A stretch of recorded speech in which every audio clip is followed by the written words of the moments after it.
안녕하세요. 반갑습니다. 오랜만에 뵙죠, 그죠? 자, 지금 이제 5월하고 6월은 이제 생물교육론 심화 과정이라 해서 기본 과정하고 이제 심화 과정이 어떤 차이냐를 이제 많은 사람이 이제 묻거든요. 그래서 기본 과정은 시중에 나와 있는 이제 책을 한 권을 선택을 해가지고 생명과학 교육론 그 책만 가지고 이제 수업을 2달 동안 진행을 했고, 지금 나와 있는 이제 심화 과정의 생물 교육론은 시중에 나와 있는 그 과학 교육론, 권재수 교수님 등이 이제 공지하신 그 책하고, 그리고 조희영 교수님 책이 지금 4판까지 나와 있잖아요. 그래서 제가 이제 수업한 지가 12년이거든요. 그래서 1판, 2판, 3판, 4판에서 이제 요약된 부분, 그리고 그 이외에 우리가 이제 그 과학 교육론을 우리만 배우는 건 아니거든요. 초등학교에서도 과학 교육론을 이제 배우고, 그러니까 중등학교에서도 배우고, 그래서 시중에 굉장히 많은 이제 책들이 있습니다. 그리고 나중에 교사학습 이론에 관련해서 이제 배울 때는 뭐 브루노라든지 피아제, 오슈베 이런 것들은 학자에 관련된 이론서들이 따로 이제 교육학 관련해서 책들이 굉장히 많고, 그리고 수업의 교사학습 모형이라든지 수업의 전략에 관련해서는 뭐 협동학습이라든지 다양한 책들이 굉장히 많습니다. 그래서 시중에 나와 있는 각종 이론서들하고, 그리고 이제 시험에 출제가 됐던 그 부분들인데 논문에만 있었던 내용이 과거에 문제에 나왔던 것들도 있습니다. 그래서 논문에 대한 것들이 간추려진 형태. 그러니까 잡다하게 시중에 나와 있는 과학교육의 시험을 이제 준비하기에 필요한 것들이 요약되어 있는 형태입니다. 그래서 문장으로 되어 있기보다는 요약된 형태인데, 누가 요약했다? 제가 했죠. 그러니까 요약이라는 것은 그 사람이 얼마만큼 관련된 내용을 잘 이해하고 어떤 것을 중점적으로 요약했는지에 따라서 같은 책도 다르게 요약이 되는 부분들이 많다 보니까, 이제 여러분들이 이 책만 가지고는 사실 물론 다 외워가지고 시험 치면 시험 점수는 잘 나옵니다. 근데 전체적인 이제 흐름이라든지 이해를 돕기 위해서는 시중에 나와 있는 과학교육용 책이 있으면 좋겠다라고 이제 얘기를 하죠. 그래서 어떤 것을 꼭 사라 이런 것은 없지만은, 그래도 전반적으로 이제 생물교육론 시험을 대비할 수 있는, 그러니까 생명과학 교육론이 이제 생명과학입니다. 생물에 관련된 예들과 예시들을 가지고 이제 어, 책이 잘 쓰여져 있다 보니까 기본서를 쓰는데 철학이 없어요, 그 책에는. 근데 우리가 과학 철학에 대한 것들이 시험에 출제 빈도가 굉장히 높잖아요. 그러다 보니까 과학 교육론 책을 같이 봐라 이렇게 얘기를 합니다. 그래서 사더라도 꼭 이제 처음부터 끝까지 다 볼 필요는 없고 필요한 부분을 발췌해서 이제 볼 수 있도록 하면 좋겠어요. 그래서 조희영 교수님 책은 교육의 이론과 실제는 4판까지 나와 있지만 꼭 4판을 사야 될 이유는 모르겠습니다. 제가 이제 1판부터 다 가지고 있는데 1판은 너무 예시가 적은 게 사실이고 2판부터 2판, 3판, 4판 어떤 것을 보더라도 큰 이제 차이는 문제는 없어요, 시험을 대비할 때. 그래서 2판이나 3판이나 4판 중에서 하나를 가지고 있든지, 아니면 과학 교육론은 예전 책은 90년대 나왔어요. 그래서 교육과정도 5차까지밖에 안 실려 있거든요. 그 책은 안 됩니다. 그 책은 안 되고 최근에 개정된 이제 2판이죠. 노란색 교육론 책을 사서 이제 여러분들이 필요한 부분을 이제 가려서 볼 수 있도록 하든지. 그래서 이제 공부를 할 때 생명과학 교육론 플러스 과학교육론 책 하나 이렇게 2개를 두고 시험을 준비하는 것이 가장 이상적이지 않는가. 그래서 요약본입니다. 여러 책들을 요약을 해서 제가 만든 책입니다. 그래서 흐름 잡을 때 처음으로 수업을 처음 듣는 사람도 있잖아요, 그죠? 그런 사람들은 이제 시중에 나와 있는 이론서를 관련된 내용을 꼭 읽는 것이 좋습니다. 안 그러면 오개념이 굉장히 생각보다 많이 생기는 것을 볼 수 있어요. 자, 책의 구성을 보면 이제 작년하고 똑같은 책이거든요. 그래서 작년 책도 사고 올해 또 책을 산 사람은 분명히 안내를 했을 겁니다. 근데 제가 이제 개정이라고 하면 굉장히 이제 많은 부분을 이제 개정됐는지 학생들이 많이 묻잖아요. 장수생이 많다 보니까. 그래서 내년에 이제 교육 과정이 뭐 전면 개정인지 부분 개정일지는 모르지만 교육 과정이 개정이 된다라고 해서 내년에는 어차피 대대적으로 교육 과정이 바뀌면 책이 완전히 또 달라지죠. 그래서 개정을 해야 되는 부분이고, 그래서 올해는 손을 안 댔습니다. 그래서 작년 교재를 가지고 수업을 받아도 똑같고 2020학년도 대비 이제 하는 것은 표지만, 디자인은 똑같은데 색깔은 좀 다르게 했습니다. 달리하고 이제 2019년 책에서 오탈자, 테마를 잡아서 그것만 수정해 가지고 그대로 제시를 했습니다. 그래서 페이지는 거의 똑같으니까 이제 수업은 작년 책으로 해도 됩니다. 자, 우리 생물 교육은 이제 심화 과정인데 기본 과정 이 두 달을 이제 수업을 했고, 그리고 이제 저는 이제 심화 과정으로 들어갔죠. 그럼 올해 이제 생물 교육론을 여러분들 시험을 쳐야 되잖아요. 그럼 이 시점에서 무엇을 공부해야 되겠는가? 항상 제가 강조를 하는 부분은 5년간의 객관식 1차 문항을 얘기를 하죠. 그리고 뭐 빨리 이제 합격을 하는, 준비를 해서 빨리 합격하는 학생들도 있고, 굉장히 이제 오랫동안 시험을 준비하는 학생들도 있는데, 기출 문제를 이해를 그거를 정확하게 알지 못하고 시험을 붙을 수는 사실 없어요. 내용학은 전공이 굉장히 영역이 많잖아요. 그래서 공청회에서 처음에 이제 시험을 임용을 체제를 시험 그 체제를 바꿀 때 생물 교사를 뽑을 때 어떤 전공을 내야 되는가 11개를 합의를 해 가지고 도출을 한 겁니다.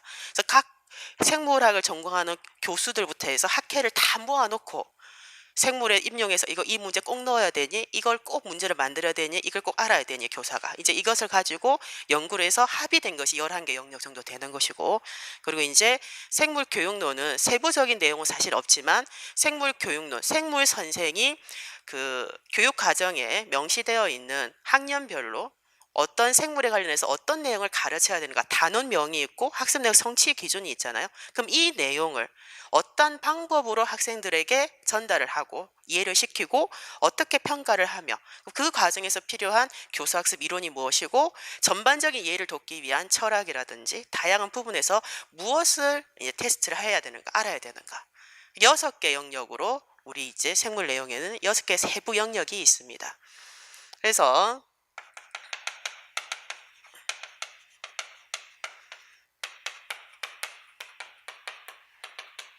너무나도 여러분들도 다 잘 알고 있는 내용이죠. 첫 번째가 생물 탐구라고 되어 있는데 사실 과학 탐구 전반에 대한 내용입니다. 과학 탐구 전반에 대한 내용이다 보니까 과학적 방법의 유형이라든지 그리고 이제 과학적 탐구라고 하면 탐구를 7차 교육 과정부터 해서 지금까지 우리가 탐구 과정과 탐구 활동으로 나눴고 또 탐구 과정을 기초 탐구 과정하고 통합 탐구 과정으로 나눴잖아요. 이런 이제 탐구 과정의 요소들에 대해서 아는가. 그리고 실제적으로 학생들이 실험을 할 때, 탐구 활동을 할 때 관찰을 정확하게 하는가. 관찰을 한다면 어떤 것 나중에 평가에 연계시켜서는 평가를 어떻게 어떤 부분을 해야 되는가 등등과 관련된 것이 여기에 대한 내용이죠. 그래서 굉장히 이제 그 출제 빈도가 높은 것이 과학적 방법의 유형을 구분할 수 있는가. 제시되는 사례나 수업의 과정을 보고 이 수업에는 과학적 방법 중에서 무엇이 적용됐는지를 여러분들이 파악해서 답으로 적을 수 있겠는가. 그래서 기납법하고 연역법하고 가설연역법 그리고 기출법 이 네 가지를 구분하는 것이 많이 나옵니다. 그러니까 네 가지 중에 하나를 답을 적는 것인데 굉장히 사실은 많이 틀립니다. 대부분 기입형으로 나오든지 4점짜리 서술형에서 하나의 조건으로 나오는 것이 일반적입니다. 그래서 2점짜리로 거의 매해 여기 나오는 있는 부분들이죠. 그죠?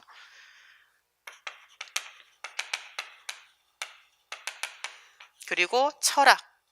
생물 철학으로 그 공청회 자료는 잡혀 있지만은 뭐 생물에 대한 이제 철학은 따로 있는 것은 아니고 과학 철학이죠. 그래서 여기에는 과학사에 관련된 내용과 관련한 이제 과학 철학이 이제 포함되어 있습니다. 그래서 전통적인 과학 철학에 해당하는 거, 그래서 고전적인 경험주의를 바탕으로 해서 어떻게 철학 사상이 나뉘어졌는가, 그래서 반증주의까지. 그리고 이제 이것을 반증주의를 기반으로 해가지고 현대 과학 철학에서 우리 시험에 많이 나오는 것이 라카토스, 그리고 쿤, 그리고 이제 조금 전에 얘기했던 포프의 반증주의, 그리고 경험주의에 관련된 부분이 나오는데 철학은 과학사의 사례를 주고 난 다음에 철학 관련된 문제를 일반적으로 많이 묻습니다. 왜냐하면 과학 철학자들이 과학 철학 본인의 이제 주장을 펼치기에 어떤 것을 바탕으로 과학사를 지금까지 고대부터 해서 지금까지의 과학사에서 실제 일어난 사건이나 이론의 변화를 바탕으로 연구를 했기 때문에 이 사례를 바탕으로 과학 철학을 묻는 것이 일반적이다. 그리고 이제 과학 철학을 이제 얘기를 같이 할 때 그 과학 철학자들이 과학 지식이라는 게 생성될 때 어떠한 과정을 통해서 이제 생성되는 것을 옳다라고 인정을 하는가. 그러니까 과학적 방법하고 연계가 되죠.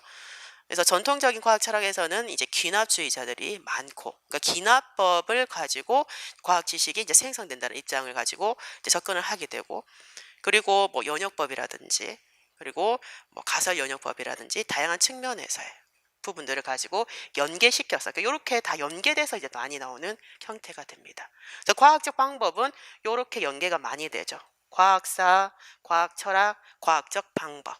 이렇게 가장 이제 배점이 높은 형태로 굉장히 출제가 많이 된 형태. 그리고 지금 교육 과정이 이제 세 번째 영역입니다. 그러니까 우리가 교육 과정이라고 하면 여러분들 교육학 논술을 이제 준비를 하려고 하면 전체적인 교육 과정에 대한 것을 여러분들이 학습을 하게 되는데, 우리는 그거 달리 과학과 교육 과정만 여기서 이제 학습을 하면 돼요. 그래서 과학과 교육 과정에 대한 것을 이제 학습을 한다. 그러니까 과학과 교육 과정이다 보니까 과학과 교육 과정 관련해서는 어떤 내용이 시험에 출제가 되는가? 변천 과정. 교육에 대한 긴급 조치기. 그래서 광복을 이제 맞이하고 나서 우리가 이제 우리말과 우리 글을 가지고 이제 교육을 못 받았잖아요. 그래서 미 군정기의 이제 교육이라 해가지고 광복이 된 시점에서 교육에 대한 긴급 조치기가 들어오고, 그 이후에 다음 해에 교수 요목기. 여러분들 잘 아는 이제 1차 교육 과정부터 해서 우리 차수 2차, 3차, 5차, 뭐 4차, 5차부터 7차까지는 차수가 붙어져 있습니다. 그러니까 차수가 붙었던 그 교육 과정에는 전면 개정, 그러니까 총론, 그러니까 전체 교육 과정 총론과 그리고 교과별 교육 과정이 동시에 다 전면적으로 개정됐을 때는 차수를 붙였어요. 7차까지는 그렇고, 이후에는 총론과 교과별로 동시에 이제 전면 개정이 안 됐습니다. 그러니까 부분 개정 형태를 이제 체제를 띄다 보니까 과목별로 개정된 연도를 붙여가지고 이름을 이제 붙이고 있습니다. 그래서 우리 과학과에서는 7차 이후에서는 2007 개정, 2009 개정, 그리고 2015 개정, 그리고 내년에 만약에 개정된다면 뭐 전면 개정이든 부분 개정이 된다면 2020 개정이 되겠죠. 그래서 연도를 붙여가지고 이제 교육과정이 지금 수시 개정 체제로 지금 들어갔습니다. 변천에 대한 것은 굉장히 객관식에서 많이 나왔습니다. 3차 교육과정기는 어떤 특징이 있고, 5차는 어떤 특징이 있고, 6차, 7차는 어떤 특징이 있는가. 그래서 그 차수를 드러낼 수 있는 우리 과학과에서 특징적인 뭐 신설됐다거나 다른 차수에서 없었던 교육과정 이제 특징적인 과목이라든지 이런 것을 가지고 많이 시험을 나왔었는데, 주관식으로 바뀌고 나서는 변천에 대해서는 한 문제도 사실 나오지 않았습니다. 그리고 뭐 외국의 교육과정, 동향에 대한 부분이 잡혀져 있지만 시험에 출제된 적이 한 번도 없어요. 그래서 외국의 그냥 그것은 동향이니까 교육과정 이제 관련해가지고 뭐 고시된 교육과정에 대한 것을 이제 보든지 간에 쭉 한번 훑어보고 그냥 넘어가면 되겠고. 그리고 가장 이제 최근에 3년 동안 기입형 2점짜리로 나왔던 것은 현재 학교에서 이제 많이 적용되고 있는 그러니까 2015 개정 교육 과정에서 내용에 관련된 내용 체계 표가 있습니다. 그래서 표에서 3년째 나왔어요. 2점짜리로. 그러니까 2점짜리다 보니까 기억하고 니은 빈칸이 비어져 있고 관련된 용어를 정확하게 적어야 돼요. 근데 교육 과정은 비슷한 유사 단어 같은 건 없어요. 답이거나 답이 아니거나. 이제 부분 이제 점수잖아요. 기억 니은 적으라고 하고 2점짜리 문제니까 1점씩 채점이 되면 1점이거나 0점이 있습니다.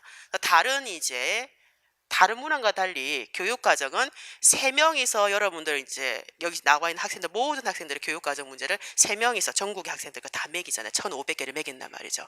그 사람들이 합의를 하지 않아도 어떤 사람 1점 주고 어떤 사람 0점 주고 그런 거 없어요. 다 빵점 주거나 다 1점 주거나. 그러니까 정확하게 적어야 돼요. 그래서 유사하거나 비슷하거나, 만약에 한글을 적다가 내가 답을 볼펜으로 적잖아요. 답을 적는데 너무 급하게 적다 보니까 만약에 이렇게 적어야 되는데 이렇게 튀었어, 글자가. 그게 반으로 읽히잖아요. 그럼 바로 그어버립니다. 분명히 채점자도 이게 빈인데 너무 급하게 적다 보니까 튕긴 거 아닌가 싶어도 반으로 보이잖아요. 이걸 또 협의를 해요. 반일까 B일까. 근데 누가 봐도 반처럼 보인단 말이죠. 이렇게 있어가지고 그러면 채점을 해주지 않습니다. 그래서 정확하게 적어야 되는 부분이 이제 교육과정이다. 3년 동안 2015 개정에서 내용 체계 표에서 나왔죠. 물론 과목은 다르게 나왔습니다. 중학교 과학에서 한번 나오고 뭐 공통과학에서 한번 나오고 과학사에서 나오고 이런 이제 형태잖아요. 그죠? 그래서 힌트되는 내용이 이제 자료에 있는데 그 자료를 가지고 명확하게 적기가 정확하게 외우지 않으면 이제 틀리게 되는 부분들이 조금 있죠. 그래서 올해도 우리는 2015 개정 교육 과정을 집중적으로 이것을 봐야 된다. 그래서 변천은 간단하게 살펴볼 것이고 교육 과정은 2015를 이제 살펴보는데 큰 부분에서는 2015만 기억을 하면 돼요. 근데 항상 교육 과정이라는 것이 수시 개정이잖아요. 그럼 이전 거에서 뭐가 바뀌었는지를 가지고 우리가 비교를 해볼 수밖에 없습니다. 그래서 단원명이 어떻게 바뀌었는가, 혹은 학년별로 단원이 이동한 것이 무엇인가, 그리고 같은 단원인데 2009에서 하고 2015를 비교했을 때 삭제된 것이 있거나 아니면 추가로 배우게 되는 내용들이 있게 되는 것, 이러한 것들을 가지고 중점적으로 학습을 해야 되고 우리가 할 겁니다. 자, 그리고 네 번째가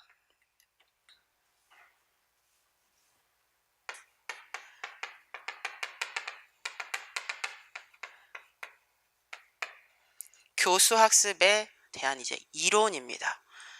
그리고 국가에서 2015 개정 교육과정 이제 고시를 하잖아요. 그럼 보통 고시가 되고 나서부터 2년 후면 초등학교부터 이제 적용이 돼가지고 실제 이제 현장에서 이제 운영이 됩니다. 그죠?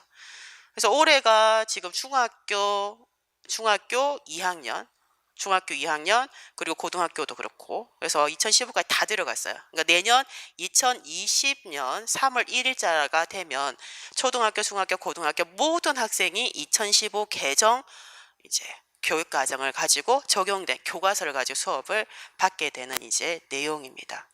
자, 네 번째 교수 학습 이론은 국가수준의 교육과정이 이제 고시가 되고 나면 여러 이제 출판사에서 현장에서 사용할 수 있는 교과서를 검인정이 이제 교과서를 만들잖아요. 이제 그 도서를 가지고 이제 학교마다 이제 교사들이 앉아서 우리 학교에서는 어떤 교과서를 가지고 올해 이제 학생들을 수업을 할 것인가를 결정을 합니다. 그러면 어떤 뭐 출판사를 하나를 선정을 하게 되면 그 국가 수준의 교육 과정은 그 공통적인 일반적인 기준이기 때문에 전국의 어떤 학교의 학생들도 이 관련된 내용은 꼭 가르쳐야 된다. 그리고 필수 탐구 활동이라는 것이 2007 개정부터 이제 만들어졌습니다. 학교의 여건이라는 것도 있고, 그리고 뭐 학생의 뭐 실태나 뭐 다양한 이제 여건들을 반영을 했을 때 모든 전국에 얼마나 많은 학교가 있냐는 거죠. 똑같은 탐구 활동을 다 해줄 수는 없다는 거죠.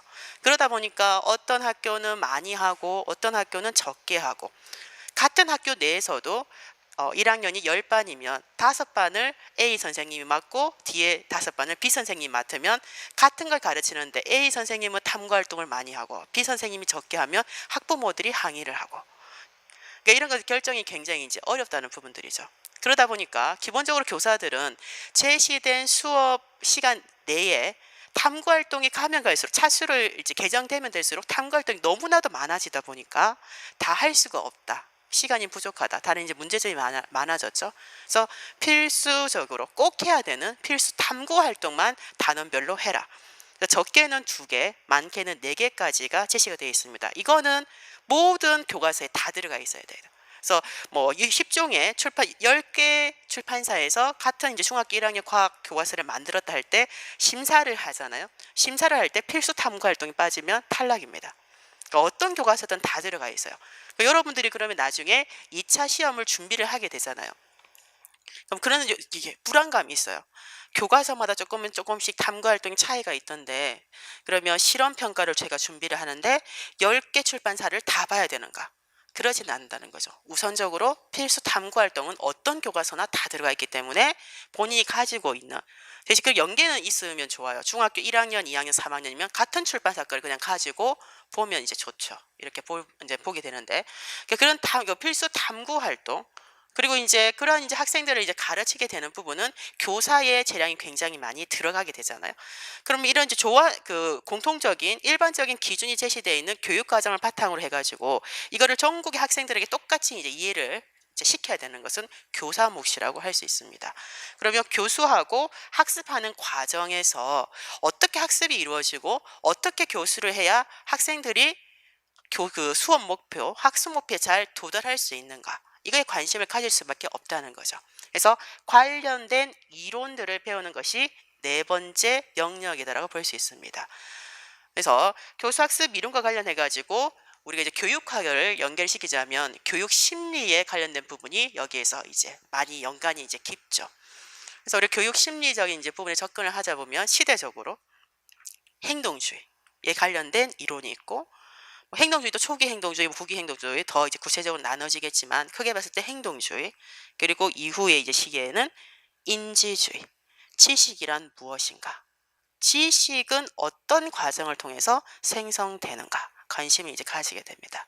그리고 이제 지금 현대의 교육의 패러다임 중요한 구성주의 이러한 것들에 관련된 이론 이 이론을 주장한 여러 교육학자에 대해서 사실은 배우는 단원이 네 번째이고 출제 빈도가 6개 중에서 가장 높다라고 생각을 해야 됩니다. 물화생지가 있을 때 물화생지에서 이제 제가 이제 해마다 이제 기출된 문항들이 있잖아요. 그럼 이제 그것을 이제 분석을 한번 해봅니다. 어떤 영역에서 몇 문제씩 나왔는가? 어떤 과목에서는 6문제가 출제됐을 때 4문제가 교수학습 이론에서 나오는 해도 있었어요. 굉장히 출제 빈도가 높다라고 생각을 하고 잘 기억을 할 수 있어야 된다. 시험에 나오는 사람 누군가? 교육학에서 여러분 들어봤던 피아제, 인지발달 이론 또는 지능발달 이론, 브루너, 수업이론, 오슈벨, 유의미 학습이론, 그리고 비고츠키의 사회문화적 이론, 드라이버의 대체적 개념틀 이론. 근데 이제 드라이버는 교수학습 이론적인 부분보다는 어디에서? 교수학습 모형에서 워낙 시험에서 많이 출제가 됐습니다. 그래서 개념 교환을 목적으로 한 교수학습 모형에 관련해서 훨씬 더 출제 빈도가 높긴 하죠. 여기에서 나온다. 어떤 해는 단독으로 이 중에서 오슈벨에 대해서만 나오기도 하고 하나의 자료, 수업에 대시된 상황인데 같이 섞어서 나올 수도 있습니다. 피아제에 대해서 하나의 이제 작성 방법, 조건이 하나가 나오면 2점은 피아제에서, 2점은 비고츠키에서 또는 2점은 오슈벨에서 2점은 비고츠키에서 이렇게 섞어서 나오는 형태가 가장 많죠. 그래서 이 관련된 내용을 나중에 우리가 과학교육에서 적혀 있는 것들은 우리 과학교육에 많이 적용되는 위주로만 적혀 있다 보니까 여러분들이 교육학에서 배우는 거하고 조금 다른 부분들이 있습니다. 더 심화된 내용은 교육학에서 각각의 관련된 이론에서 보는 것이 맞고, 근데 우리 이제 과학교육론이나 생물교육론에서는 그 정도 깊이 있는 것까지는 출제가 안 되다 보니까 과학교육론 이론서에 나와 있는 것만 정확하게 외워도 사실 시험을 준비하는 데는 크게 문제는 되지는 않습니다. 출제 빈도가 굉장히 높다. 차수를 가지고 2002학년도부터 이제 평가원을 보면 기출 문제가 올라가 있습니다. 그죠? 2002학년도부터 해가지고 2019학년도까지 어떤 해에는 1차, 2차, 3단계까지 시험 문제가 있어요. 3차는 지금 2차처럼 수업 시연하고 실험평가하고 이제 면접 보는 거잖아요. 1차, 2차 시험은 1차 객관식, 2차 논수령 문항까지 있습니다. 이것을 분석을 쭉 해보면 가장 출제 빈도가 높은 것은 오슈벨이 횟수로는 가장 많습니다. 그리고 관련된 이론도 굉장히 외울 것이 훨씬 많은 것을 우리가 알 수 있어요. 그래서 오슈벨. 그리고 우리는 이제 피아제가 아동의 인지 구조라는 것은 어떤 특징을 가지고 있다? 수학적이고 논리적인 구조를 형성하고 있다. 물론 이 논리적이고 수학적 구조를 형성하기 위해서는 일상생활을 통해서 환경과의 상호작용이 바탕이 돼야 돼. 경험이 바탕이 돼야 되지만은 결국 구조로 남는 것은 논리적이고 수학적 구조다. 그래서 수학하고 과학에서 굉장히 출제가 많이 되고 있는 것이 피아제. 피아제는 최근에 기출된 거 보면 굉장히 세분화되어 있는 것처럼 몇 년 동안 임용을 쉬고 몇 년 동안 시험을 안 치고 다시 임용 공부하러 오는 학생들은 피아제 기출된 거 보면 깜짝 놀랍니다. 이렇게까지 공부를 해야 되냐고. 최근에 굉장히 심화된 내용까지 출제가 많이 되었습니다. 나머지는 그냥 비슷한 수준으로 출제가 됐는데 피아제는 조금 심화된 내용까지 외워야 되죠. 그죠? 그 외에 비고체키하고 이렇게 있고, 이 교수학습 이론을 바탕으로 만들어진 것들이 수업에서 우리가 실제적으로 수업이 제시될 때 뭐 1시간 또는 이제 블록타임 연차시로 수업을 하게 되면 그 시간에 학생과 교사가 어떤 상호작용을 하는지, 학생과 어떤 상호작용을 하는지를 다 전사를 하는 것은 불가능해요. 그러다 보니까 수업의 시간대로 수업의 그 과정을 이제 특징적인 것만 잡아가지고 제시를 해주는 것, 교수학습 모형이 됩니다. 그래서 이론을 바탕으로 많이 만들어져 있죠. 과학과이다 보니까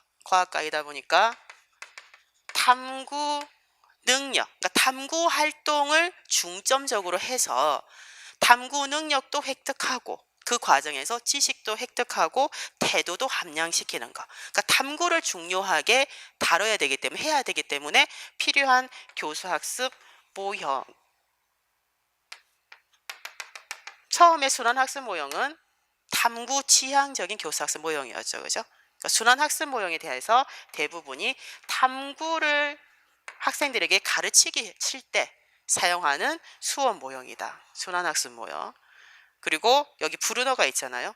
브루너가 굉장히 중요하게 생각하는 것이 학생 스스로가 본인이 배워야 할 지식은 스스로 찾아야 된다는 겁니다. 발견 학습.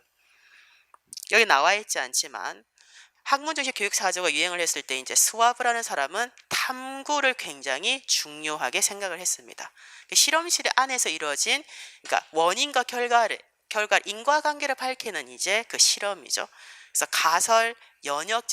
가설 검증하는 이런 여러 수업 모형들이 관련해서 배울 수가 있고, 그리고 이제 지금은 구성주의를 굉장히 우리가 교육에서 패러다임이라고 그랬습니다. 구성주의라는 것은 과거의 전통적 수업에서는 행동주의에서는 학생은 머리가 백지 상태라고 봤어요. 그리고 수업의 주체는 누가 되어야 된다? 교사입니다. 교사가 수업 시간에 배워야 될 것을 굉장히 축약된 형태로, 그러니까 핵심 용어, 기본 개념들 바탕으로 해가지고 많은 지식을 짧은 시간에 다량 전달을 해주면 학생은 교사의 설명을 듣고 그것을 백지 상태 머리에 쑥 통합만 하게 되는, 그러니까 수용 학습을 이제 하게 된다. 그럼 학습을 한 결과 학생들에게 이제 아는 게 없어 수업을 다 했는데, 그러면 누가 수업을 대한 책임을 져야 된다? 교사가 다 책임을 졌어요. 왜냐면 학생은 통합만 하면 돼요. 백지고 머리 상태는. 교사가 얼마만큼 잘 가르쳐야 되지? 강의법을 통해서. 강의라는 것은 하나의 지식을 10명의 학생이 있으면 10명의 학생이 다 알아들을 수 있기 위해서 다양한 방법을 통해서 설명해주고 해설해주고 요약해주고 이런 활동을 다양하게 해서 강의를 통해서 전달을 해야 된다는 겁니다. 그럼 학습자들은 굉장히 소극적인 그 학습자라는 거죠. 근데 구성주의에서는 초기 행동주의부터 쭉 이제 그 교육 심리에 대한 교육이 어떻게 지식이라는 것이 무엇이고 어떻게 생성되는지 과정을 이렇게 연구를 해봤더니 학습자들은 학교에서 일어나는 그 수업이라는 것은 그 교육의 일부 행위일 뿐이죠. 이거는 짧은 시간에 학교에서 일어난 수업은 일부분일 뿐이고 실제로 많은 시간을 일상생활의 경험을 통해서 환경과 상호작용을 통해서 뭔가를 획득을 계속적으로 하고 있다는 겁니다. 유기체들은.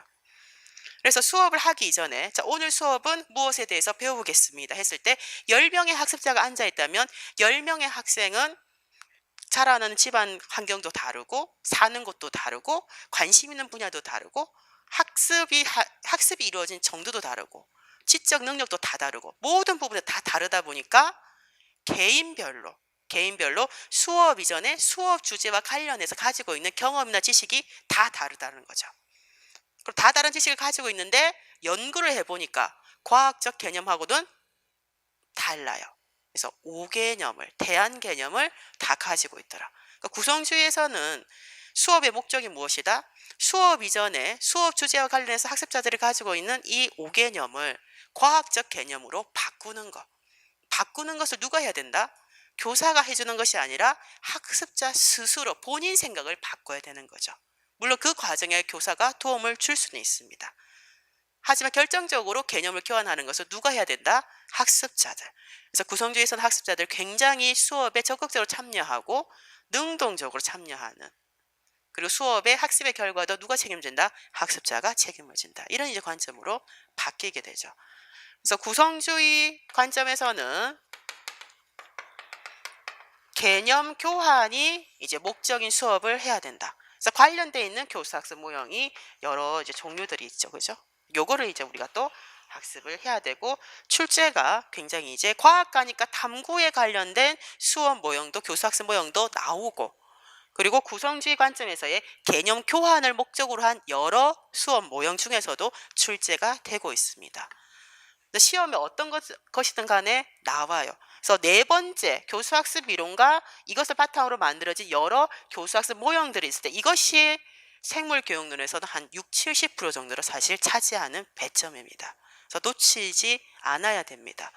그래서 여러분들이 이제 생명과학 교육론 책을 만약에 먼저 학습을 했다, 내가 가지고 오랫동안 봤다, 그럼 그거를 두고 다른 책을 볼 이유는 없잖아요. 그래서 본인이 많이 봤던 책을 계속적으로 보면서 나중에 새로운 과학교육론 관련된 시중에 나와 있는 이론서를 사게 되면 처음부터 보는 것이 아니라 배점이 높은 이것을 먼저 본 다음에 다른 것들을 발췌해서 보는 것으로 이렇게 이제 지금 공부를 해야 된다는 거죠. 지금 5월인데 시험이 별로 안 남았어. 5, 6, 7, 8, 9, 10, 11월에 시험을 치잖아요. 그죠? 중간에 이제 휴가는 안 가겠지만 양심상 명절도 있고 원서 쓸 때 조금 방황하고 하면 거의 뭐 6개월 정도 남았어요. 6개월을 생각하면 뭐 생물교육론만 하는 것이 아니라 교육학도 해야 되지. 내용학은 어떻게 할까 도대체가. 영역이 10개가 넘는데 6개월밖에 안 남았어요. 그 심적으로 마음의 부담감 생기잖아요. 지금 새로운 책이 나와서 살래요. 그런 것은 다 의미가 없어요. 내용학 특히 그렇죠. 마음이 새 책이 나오면 왠지 거기서 나올 것 같잖아요. 그죠? 그 책에 있는 것을 내가 몰라서 못 푸는 것은 아니에요. 자료만 다른 형태일 뿐이지 기존에 있는 내용으로 풀어야 되는 거죠. 새 책을 사는 것은 지금 의미가 없어요. 그러니까 6개월 남은 시점이기 때문에 기출을 분석을 해가지고 무엇이 많이 출제가 됐는가. 근데 출제가 여러 번이라는 것은 한 번만 나오고 안 나오는 것이 아니고 또 나올 수밖에 없다는 거죠. 내용학은 영역이 굉장히 많고 말 그대로 분야가 굉장히 많다 보니까 해를 걸러서 나올 수는 있어요. 그런데 생물교육론은 해거리가 거의 없다고 봐야 돼요. 따로 이것이 뭐 세부적인 전공이 있는 것이 아니고 어떤 책을 보든지 과학교육론 책을 보면 다 들어가 있습니다. 그 안에서 5문제에서 7문제까지 해마다 나오다 보니까 나왔던 거 작년에 나왔다고 안 나올 거야. 그러면 이제 시험이 떨어지죠. 배점이 높다 보니까 생물교육론을 이제 점수를, 물론 이제 이게 뭐 해마다 좀 다릅니다. 어떤 해에는 학생들이 수험생들이 느끼기에 내용하기 어렵다 느꼈을 때도 있고, 어떤 해는 교육하기 굉장히 어려웠다 생각이 되고, 어떤 해는 뭐 생물교육론 이게 이제 뒤죽박죽 섞이죠. 그래서 한 과목을 소홀히 할 수는 없어요. 작년에 교육학이 좀 쉬웠잖아. 그럼 올해 교육학 공부 안 하면 어렵게 넘으면 어떻게 할 겁니까? 그럼 내가 또 떨어지잖아요. 그렇게 할 수는 없어요. 공부 자체를, 시험 대비는. 그래서 항상 나왔던 거 바탕으로 해서 중요하고 많이 나왔다. 많이 나왔으면 또 나온다는 거죠. 그리고 내용학은 출제에 들어가는 출제위원 교수들이 굉장히 많아. 인력풀이. 내용학 들어갈 수 있는 교수는 수능 들어갈 수 있는 교수들 그대로 우리 임용 들어갈 수 있고, 피트, 미트 다 들어갈 수 있어요. 우리 임용 그 문제는. 그러니까 영역이 많다는 것은 굉장히 우리 사범대 교수뿐만 아니라 실제적으로 그냥 생물학과, 뭐 생화학과, 미생物굉장히 인력풀이 많잖아요. 그러니까 누가 들어간지도 사실은 잘 모르는 경우도 많을 정도입니다. 인력풀이 많다는 거죠. 그러니까 우리가 복불복이라는 소리도 많이 하잖아요. 하지만 생물교육론은 어디에서밖에 못 들어간다? 사범대 안에 과학교육을 전공한 사람만 들어갈 수 있어요. 그럼 전국 사범대 몇 개 안 되거든요. 그리고 교육 그 전공한 사람도 몇 분 안 되죠. 다른 말로 하면 과거에 기출한 문제를 냈던 사람이 또 들어갈 수밖에 없는 상황이라는 겁니다. 그래서 기출 문제를 계속 강조를 하는 거예요. 그래서 나왔던 걸 바탕으로 해 가지고 이렇게 공부를 합니다. 마지막이 평가입니다. 평가는 수업을 가르치는 것도 중요하지만은 굉장히 중요한 것이 평가입니다. 평가라는 것이 어떤 이제 한 줄 세우기, 이제 서열을 매기는 이제 평가도 있지만은 이제 절대 평가처럼 학습자가 우리가 이제 그 국가 수준의 공통적이고 일반적 기준이 있으면 전국 단위 학생들이 알아야 될 것을 얼마만큼 알고 있는가, 잘 이해하고 있는가를 이제 평가를 해야 될 때도 있고, 그리고 학교 시험 자체가 수행 평가도 있고, 그리고 객관식도 문제를 만들어야 되고, 단답도 만들고, 서술도 만들고, 논술도 지금 이제 치는 형태고, 수행 평가도 과거에는 중간고사 한 번, 기말고사 한 번, 두 번 정도만 쳤거든요. 근데 매 수업 시간에 수행 평가를 해서 정립적으로, 그러니까 이게 총합을 해가지고 지금 이제 설계가 이제 돼가지고 시행을 하고 있습니다. 굉장히 평가는 예민한 문제가 안 될 수는 없어요. 그래서 굉장히 중요한 부분입니다. 그럼 무엇을 평가해야 될 것인가? 평가를 항상 떠올리게 되면 목표를 떠올려야 돼. 학습 목표. 그럼 학생들이, 우리가 수업 중에 여러분들이 학생들을 가르칠 때 학습 목표를 잡잖아요. 그 학습 목표는 출발점은 국가 수준의 교육 과정부터 나왔습니다. 그것에 반영된 뭐 교과서라든지, 여러분들이 이제 교과서나 교사용 지도서를 보고 학습 목표를 이제 책을 보고 교과서를 보고 이렇게 만들게 되잖아요. 그럼 지식에 대한 것만 만드는 것은 아닙니다. 지식도 있고 과학 탐구에 대한 것도 학습 목표를 만들고, 태도, 그리고 2015 개정 과학과 교육 과정에서는 과학과 핵심 역량이 있어요. 지금 핵심 역량까지 4개의 영역에 대해서 학습 목표를 세우게 됩니다. 그럼 학습 목표까지 잘 도달했는지를 이제 각 영역별로 평가를 하는 거죠. 그럼 지식, 탐구, 태도, 핵심 역량. 각 과목에서 관련해 가지고, 지식은 일반적으로 이제 지필 평가를 많이 이제 하죠. 그죠? 그래서 문제를 만드는 거, 그리고 이제 학생들이 만약에 이제 시험을 치고 나서 오답 뭐 그 문항의 분포, 답지를 어떤 걸 선택, 답지 이제 분포도를 봐 가지고 문항을 평가하는 것. 또는 학생들이 문항을 교사가 출제한 지필 평가의 문항에서 이제 오답을 선택을 했을 때 오답 노트 만들듯이 이 오답을 선택한, 보기를 선택한 학생들에게 어떤 피드백을 해줘야 되는가 관련해서 과학적 개념으로 이제 여러분들이 답을 이제 적는 거 형태부터 해서 다양한 형태의 평가가 이렇게 출제가 되고 있습니다. 그래서 영역은 6개죠. 6개고, 이 6개 영역에 관련해서 시험이 출제되고 있기 때문에 지금 생물교육론 여기에 단원도 6개의 단원으로 잡혀 있습니다. 순서를 보자면 탐구가 먼저 나와야 되는데, 제가 이제 몇 해 전에 교육과정을 제일 앞으로 뺐어요. 교육과정이 워낙 수시 개정으로 많다 보니까 수업량이 제일 많아요. 너무 지루해.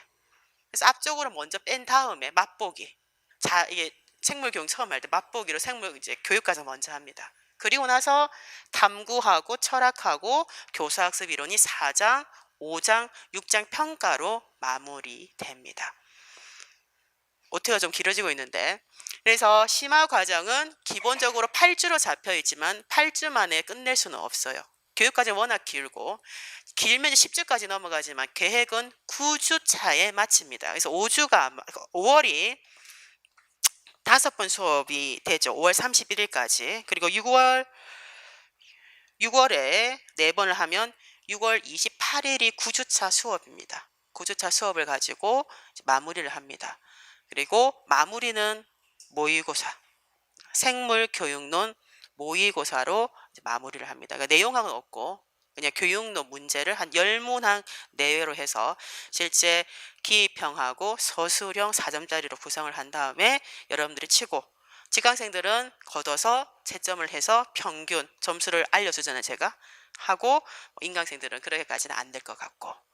그리고 이제 기본 과정에서도 모의고사를 우리가 쳤잖아요, 직강생들은. 그죠? 그 문항이 지금 심화과정 학생들에게 제공이 될 겁니다. 그래서 인강생들은 강의 자료실에 가면 기본 과정에 쳤던 문항 12문항이 있어요. 모의고사 문항. 문항을 시간을 정해서 1시간인가 정해서 쳐보기 바랍니다. 그래서 이제 제가 이제 항상 직강 학생들한테 왜 그것을 굳이 답지를 걷어서 매겨보냐 하면 답지를 적는 그 방식이 적합하지 않는 사람들이 있어요. 그래서 과거에서는 2차의 논술형 평가를 쳤잖아요. 그러니까 논술형, 지금 여러분 교육학 논술 치죠. 논술이라는 것은 서론, 본론, 결론 형태로 무조건 적었어야 돼요. 그러면 서론이라는 것이 문제가 나와 있을 때 관련된 용어, 핵심적인 용어에 관련해서 그것의 뭐 의미라든지 정의라든지 기능이라든지 역할이라든지 효과라든지 이런 것을 서론에 좀 적고 나서 본론에 이제 문제 관련된 것을 답을 적잖아요.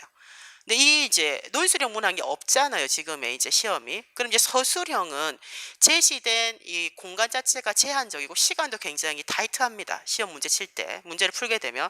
그럼 제시된 공간 안에 적으라는 것만 적어야 되는데 어떤 사람은 어떻게 적는다고 서론, 본론, 결론 형태로 적으려고 한단 말이죠. 그러니까 뭐만 다 있겠어요. 서론만 적고 적어야 될 건 없어요. 그러니까 답을 적는 이제 방식이 다르다는 거죠. 그러니까 아는 것은 많을지 몰라도 그러면 채점이 되는 그 핵심 용어가 본론에서 바로 나와야 되는데 없다 보니까 점수를 굉장히 못 받는 학생들이 있습니다. 그래서 그런 학생들이 있는지를 보는 거고, 기본적으로 기입형은 핵심 용어 위주로만 적으면 돼요. 기억 뭐, 니은 뭐. 그리고 서술형은 문장으로 적어야 됩니다. 문장으로 적으려고 하면 주어도 있고 뭐 목적어, 뭐 동사 이렇게 좀 있어야 형태가 갖춰 있었는데 밑도 끝도 없이 뭐뭐이다. 이게 뭐가 뭔지를 모르게 답지가 이제 엉망으로 적힌 경우들이 있습니다. 그런 것들을 연습할 때 고쳐 나가야 되죠. 네, 그런 과정이 있기 때문에 나중에 모의고사를 치게 되면 부끄럽더라도 지금 부끄럽고 나중에 붙으면 되잖아요. 부끄럽더라도 답지를 좀 내가지고 이제 좀 채점을 받고, 혹시라도 모든 학생이 다 잘못 적는 건 아니에요. 근데 제가 그냥 이렇게 막 적어놓은 두세 줄씩 코멘트를 달아놓은 학생들은 아, 내 답지가 좀 그런가 보다, 좀 고쳐야 되는 부분이 있나 보다 좀 관심을 가져야 됩니다. 분명히 그런 학생 제가 이름을 적어 놓습니다. 그러니까 해마다 이게 매 그 해 학생이 계속 있는 건 아니지만 계속 외울 수는 없지만 그 해만큼은 기본반에서 체크를 해놔요. 이 학생이 답지를 좀 이상하게 썼더라. 심화반에서 또 보면 그 학생이 답지 내잖아요. 그럼 봐. 아, 고쳐졌네. 근데 안 고쳐져요. 그런 형태가. 자기가 적는 형태니까. 그러니까 말을 똑같이 해도 주저리 그냥 본로만 얘기하면 좋을 것 같은데 앞에 막 너무 말을 많이 하는 사람들 있죠. 답지도 그렇게 적는 학생들이 있다는 거죠. 그래서 나중에 9주차에는 모의고사를 치고 채점은 이후에 돼야 되는 10주차 안 오잖아요. 그래서 직강생들은 제가 개별적으로 문자나 카톡에 이제 답지 채점된 거 보내고 전체 성적하고 평균에 관련된 것을 이제 이렇게 보내주는 형태가 될 겁니다. 그래서 9주까지 수업이 진행될 예정입니다. 깨끗하게 9주에 마치면 좋은데 정말이지 열심히 수업을 하고 했는데도 도저히 9주에 못 마칠 경우가 생깁니다. 제가 10주까지 굉장히 많이 했거든요, 사실은. 자, 그렇게 되면 보강을 할 겁니다, 중간에. 그럼 보강은 직강생들은 오지 않더라도 인강으로 다 들을 수 있으니까 걱정은 안 해도 되겠습니다. 최대한 9주 안에 마칠 수 있도록 하겠습니다. 자, 쉬었다가 이제 본론 수업 실제 들어갑니다. 예습을 좀 쉬는 시간에 잠시라도 눈으로 쭉 한번 읽기 바랍니다.